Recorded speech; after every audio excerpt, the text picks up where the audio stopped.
I'm sure you've had a discussion about anything, and the person you were talking to started saying, "Source? What's the source, mate? And what about the evidences? This isn't very scientific of you." In fact, I'm pretty sure that at least once in life, everyone has come across a science enthusiast. Now, for all these folks, they are always very clever atheists who consider everything they disagree with non-scientific untruths, and therefore, the world should listen to them. After all, they don't believe in mythological nonsense, isn't it? These science enthusiasts are the same ones who claim, for example, that philosophy is dead and that science is the only path to truth. Now, is it really possible that these folks are right? My pronouns are she, her, they, them.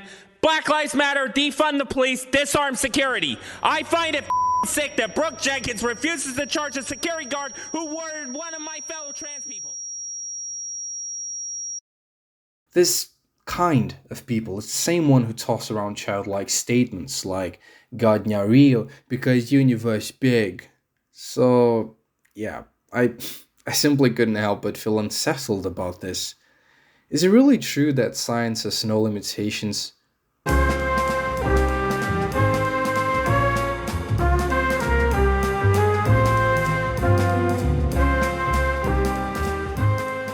I know you've seen this dude here talking about black holes on the internet at some point, and I bet you've spotted a teenager with colorful hair carrying a book by this guy here.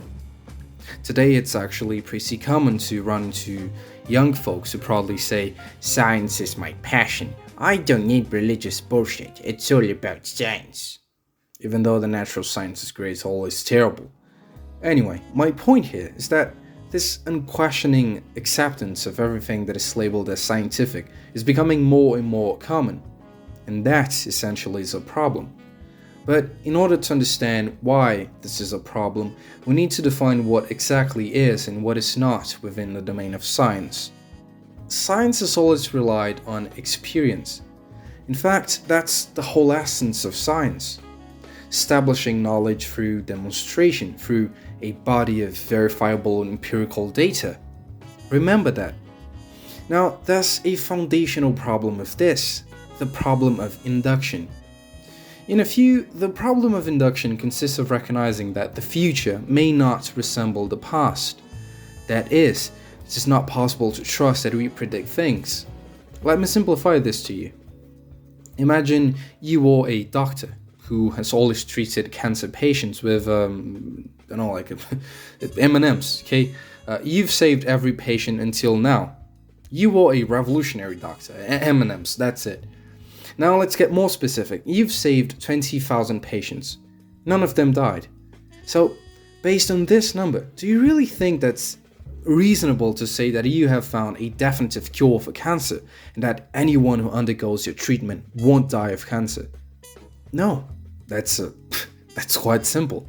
You cannot predict the future. It's possible that some patients' bodies are incredibly resistant to M&Ms and may still die.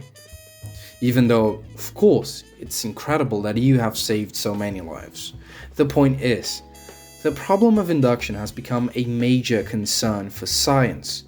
And you see, it's not as if science has come to a complete halt and everyone said, "Screw all the sick people, we must tackle the problem of induction." Nah, but here's the thing, there was a lot of discussion and all sorts of intellectuals attempted to deal with this problem somehow. Well, I personally believe that the most sensible ones were the pragmatists. This German guy here, whose name I won't dare to pronounce, I'm terrible with German as you may already know, suggested that, well, there's a cancer patient out there in the hospital who won't live past tomorrow, and there's a surgery that has 99% chance of killing the patient. Now, just consider the odds. I believe everyone would prefer to undergo the surgery and give it a try for that 1% chance of survival. Now, look at the situation from a different perspective. Think of science. The German guy kept it simple. Okay, we have a problem and we cannot rationally justify science, but so what? We are saving people. See, it's just like the M&M's case. It's literally just about continuing to save people. Even if you cannot rationally justify science and believe that you have found the definitive cure for cancer, it's simply not that hard to deal with the fact that science is nothing more than probability and has nothing to do with definitive truths about anything, really.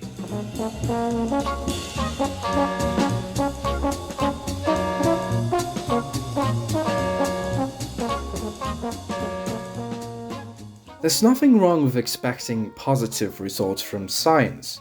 Science is absolutely useful, and that's exactly why it is important.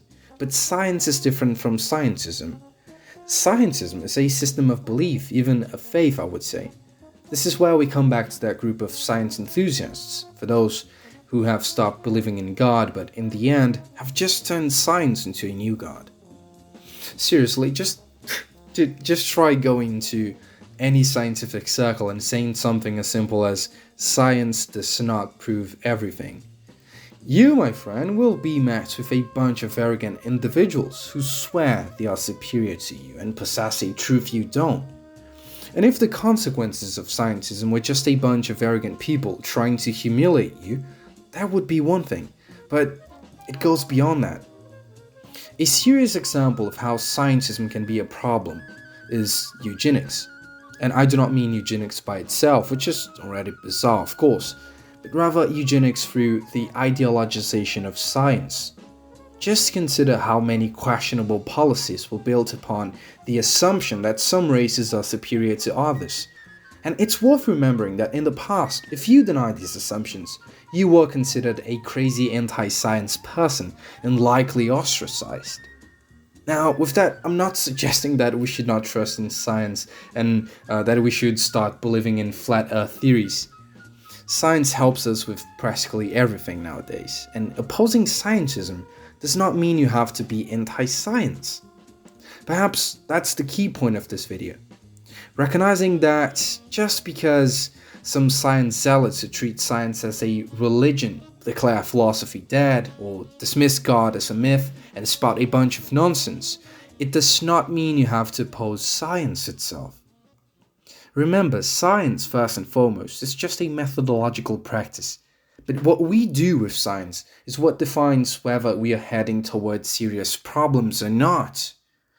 Lastly, I just wanted to make one final point about the idea that we should only trust in knowledge that is empirically verifiable. After all, this is one of the pillars of scientism. Well, there are many things that cannot be proven or even established by science. For example, statistical statements are not scientific. One cannot attempt to directly measure through science what is more or less beautiful, good, and so on. It simply isn't within the domain of science to establish values related to culture in general, such as establishing critical judgments about a work of art. Now, ethical statements are not scientific. I mean, we all know that throwing a kitten off a cliff is wrong, but we do not know this scientifically. Science cannot establish moral judgments. Nevertheless, we do not live in a world without rules. We rely on ethical statements, even though these have nothing to do with science. Logical statements are not scientific. See, logic occupies itself with logical inferences and with the special relation of entailment that arguments hold. In a few, science cannot verify the validity of formal proofs or rules of inference. That is, scientists do not want to, and even if they did, they could not deal with this bunch of weird symbols here. Science simply presupposes logical truths. Science presupposes logic. And now, perhaps the most important statement. Science itself is not scientific. If we can only trust knowledge that is empirically verifiable, and that should be the condition for knowledge to be considered scientific, then the scientific method itself is not scientific, because a method as such cannot be verified through experience. In the end, my friends, scientism is just a disease. It's a problem that should be treated as nothing less than a problem, a serious one.